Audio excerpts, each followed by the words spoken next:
नमस्कार। आज हम एक बहुत ही व्यक्तिगत और आप कह सकते हैं प्रेरक कहानी की पड़ताल करने जा रहे हैं। हमारे पास आशीष गुप्ता के अपने YouTube वीडियो और कुछ लेख हैं जिनमें उन्होंने अपनी पूरी कहानी बताई है। बिल्कुल। और ये देखना बहुत जरूरी है कि ये कहानी खुद उनकी जुबानी है। हाँ। तो हम ये देखेंगे कि वो अपनी यात्रा को किस तरह से देखते हैं, किस तरह से प्रस्तुत करते हैं। सही बात है। हमारा मकसद इस कहानी के अलग अलग पहलुओं को समझना है। मतलब एक छोटे शहर के साधारण लड़के से एक सफल कॉर्पोरेट प्रोफेशनल बनने तक का सफर, और फिर एक व्यक्तिगत संकट जिसने उनकी जिंदगी की दिशा ही पूरी तरह से बदल दी। बिल्कुल। इसमें संघर्ष है, सफलता है और फिर एक नई पहचान की तलाश के कई अहम मोड़ हैं। तो चलिए इस कहानी के पड़तों को खोलते हैं। चलिए। तो कहानी की शुरुआत होती है अयोध्या से, एक निम्न मध्यम वर्गीय परिवार। आशीष बताते हैं कि उनके पिता की एक छोटी सी जनरल स्टोर की दुकान थी। और बचपन में वो कहते हैं कि पढ़ाई का कोई खास माहौल नहीं था। वो खुद भी काफी कमजोर थे। लेकिन यहीं एक दिलचस्प मोड़ आता है। जब वो दूसरी कक्षा में थे, हाँ, तो उनके पिता ने उन्हें बेहतर शिक्षा के लिए अपनी बुआ के घर भेज दिया। अच्छा। ये जो माहौल में बदलाव था ना, शायद यही वो चिंगारी थी जिसने उनके अंदर आगे बढ़ने की इच्छा जगाई। और जब वो वापस आए तो उसका असर भी देखा। उन्होंने बहुत मेहनत की। 10वीं में 80% और 12वीं में 76%, जो जमाने के हिसाब से बहुत अच्छे नंबर थे। बिल्कुल, खासकर मैथ्स और फिजिक्स में। और सपना था IIT से इंजीनियरिंग करना। जाहिर है, लेकिन कानपुर में 1 साल की कोचिंग के बाद भी नहीं हो पाया। उनका चयन किसी सरकारी कॉलेज में नहीं हो पाया। और ये उनके लिए एक बहुत बड़ा झटका था। हाँ, क्योंकि आर्थिक तंगी भी थी। वो प्राइवेट कॉलेज अफोर्ड नहीं कर सकते थे। सही बात है। और यहीं से उनका ध्यान पढ़ाई से हटकर आप कह सकते हैं पैसा कमाने पर चला गया, जो उस समय उनकी सबसे बड़ी जरूरत थी। बिल्कुल। तो उन्होंने ट्यूशन पढ़ाना शुरू कर दिया। और इसकी वजह से घर पर भी तनाव बढ़ने लगा, है ना। पिता से रिश्ते थोड़े तनावपूर्ण हो गए क्योंकि वो दुकान पे मदद नहीं कर पाते थे। और फिर वो एक छोटी सी घटना का जिक्र करते हैं। टूथपेस्ट को लेकर बहस हुई। सुनने में कितना छोटा लगता है। हाँ, लेकिन उस बहस के बाद उन्होंने घर छोड़ दिया। पूरी तरह से आत्मनिर्भर होने का फैसला कर लिया। और ये देखना बहुत महत्वपूर्ण है कि जिस ट्यूशन की वजह से घर में झगड़ा हो रहा था, उसी ट्यूशन ने अनजाने में उनके आत्मविश्वास और कम्युनिकेशन स्किल्स को निखारा। क्या बात है। भले ही इस वजह से वो BSc में एक बार गणित में फेल हो गए। अच्छा, ये भी हुआ। हाँ, लेकिन यही स्किल्स बाद में उनके बहुत काम आई। और फिर उन्होंने एक बड़ा कदम उठाया। BSc की पढ़ाई के दौरान ही उन्होंने एक फार्मा कंपनी में इंटरव्यू दे दिया, बिजनेस एग्जीक्यूटिव की नौकरी के लिए, और चुन भी लिए गए। हाँ, और वो एक दिलचस्प बात बताते हैं कि इंटरव्यू के लिए उनके पास टाई तक नहीं थी। सच में? हाँ, एक स्टूडेंट की माँ से मांगकर पहनी थी। कमाल है।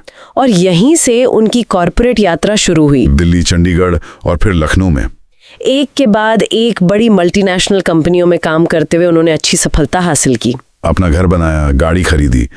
संघर्ष का दौर पीछे छूट गया था। बिल्कुल, ऐसा लग रहा था कि कहानी का हैप्पी एंडिंग हो गया है। हाँ, लग तो यही रहा था। लेकिन यहीं से कहानी एक बहुत ही नाटकीय और मुश्किल मोड़ लेती है। 21 अक्टूबर 2014। ये तारीख उनकी जिंदगी में एक भूचाल लेकर आई। उनकी पत्नी उन्हें छोड़कर चली गई। और उनके पूरे परिवार के खिलाफ भारतीय दंड संहिता की धारा 498A के तहत एक FIR दर्ज कराई गई। हमें स्पष्ट करना चाहिए कि धारा 498A दहेज प्रताड़ना और क्रूरता से संबंधित कानून है। बिल्कुल। और आशीष अपने स्रोतों में ये साफ करते हैं कि ये कानून अच्छे इरादे से बनाया गया था, लेकिन वो मानते हैं कि कई बार इसका दुरुपयोग होता है। और हम यहाँ सिर्फ स्रोत में दी गई जानकारी और उनके दृष्टिकोण को ही प्रस्तुत कर रहे हैं। हाँ, ये उनका पक्ष है। वो बताते हैं कि इस घटना से वो पूरी तरह टूट गए थे। उन्होंने अपनी पत्नी से संपर्क करने की सैकड़ों बार कोशिश की, यहाँ तक कि 150 किलोमीटर का सफर तय करके उनके घर भी गए, लेकिन उन्हें वहाँ से वापस भेज दिया गया। दरवाजे बंद हो चुके थे। और कानूनी प्रक्रिया भी उनके लिए बहुत तनावपूर्ण रही। हाँ, वो बताते हैं कि मध्यस्थता मीडिएशन वो भी विफल रही। वकीलों से भी उन्हें कोई खास मदद नहीं मिली। और इसी दौरान एक जज ने उनकी जमानत याचिका खारिज कर दी। और फिर उनके जीवन की सबसे महत्वपूर्ण घटना घटी, जिसे वो एक लाइफ चेंजिंग पल कहते हैं। उन्हें 4 दिन जेल में बिताने पड़े। ये बात सोचने पर मजबूर करती है। सिर्फ 4 दिनों में ऐसा क्या हो सकता है कि एक इंसान पूरी तरह बदल जाए? वही तो। शायद जब आपसे आपकी आजादी छीन ली जाती है ना पूरी तरह से, तो बाकी सारे डर बहुत छोटे लगने लगते हैं। समाज क्या कहेगा, नौकरी का क्या होगा, ये सब डर उस डर के सामने कुछ भी नहीं है कि आप अब अपनी मर्जी से एक कदम भी नहीं चल सकते। वो एक और अजीब बात का जिक्र करते हैं। कहते हैं कि जेल में उन्हें पिंजरे में बंद जानवरों के प्रति भी सहानुभूति महसूस हुई। हाँ, ये शायद खुद को उसी स्थिति में देखने का नतीजा था। अच्छा। एक तरह की जागृति थी जहां उन्हें समझ आया कि ये बाहरी सफलता, घर, गाड़ी, इन सब का कोई मतलब नहीं है अगर आपकी भीतरी शांति ही दांव पर लगी हो। बिल्कुल।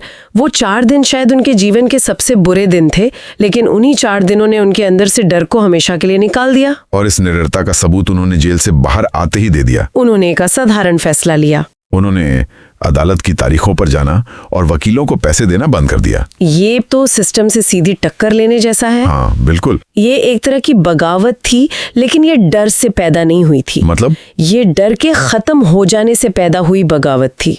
उनके मुताबिक उनकी सोच बहुत सीधी थी कि मैं निर्दोष हूँ। हाँ, मैं निर्दोष हूँ और अब मैं डरने वाला नहीं हूँ। ज्यादा से ज्यादा क्या होगा, वापस जेल भेज देंगे। और उस जगह का अनुभव तो मैं कर ही चुका हूँ। बिल्कुल। इस एक सोच ने उन्हें उस कानूनी चक्रव्यूह से मानसिक रूप से आजाद कर दिया। तो इन सब अनुभवों का नतीजा क्या निकला? वो इंसान तो अब पहले जैसा नहीं रहा होगा। बिल्कुल नहीं। सबसे बड़ा बदलाव उनकी प्राथमिकताओं में आया। जिस पैसे के लिए उन्होंने घर छोड़ा, दिन रात एक किया, वो पैसा अब उन्हें बेमतलब लगने लगा। अब प्राथमिकता क्या थी? मानसिक शांति, स्वास्थ्य और रिश्ते। और ये सिर्फ एक ख्याल नहीं था, है ना? उन्होंने इसे अपनी जिंदगी में उतारा भी। हाँ, उन्होंने अपनी इन सीखों को अपनी YouTube चैनल डिजिटली सक्सेस के माध्यम से साझा करना शुरू किया। अच्छा। उनका उद्देश्य लोगों की मानसिकता को बदलकर एक बेहतर समाज बनाना है। मतलब उनका व्यक्तिगत संकट अब उनका एक सार्वजनिक मिशन बन गया। और उनकी कहानी का एक और बहुत ही महत्वपूर्ण अध्याय, हाँ, एक सिंगल फादर के रूप में एक किशोर लड़के को गोद लेना। ये उनके बदले हुए जीवन दर्शन का एक ठोस उदाहरण है। बिल्कुल। उन्होंने कारा एजेंसी के माध्यम से आरव नाम के एक बच्चे को गोद लिया है। और ये कोई आसान फैसला नहीं रहा होगा। नहीं, बिल्कुल नहीं। एक बड़े बच्चे को गोद लेने की अपनी चुनौतियां हैं। जैसे कि? स्रोतों में इसका जिक्र है। हाँ। वो बताते हैं कि बच्चे को स्वास्थ्य संबंधी मुद्दे थे, उसे टीबी था। ओहो। और वो पढ़ाई में भी काफी पिछड़ा हुआ था। तो उन्होंने ये जोखिम क्यों उठाया? शायद इसलिए क्योंकि वो उस बच्चे को वो सहारा देना चाहते थे जो उन्हें अपने बचपन में कभी नहीं मिला।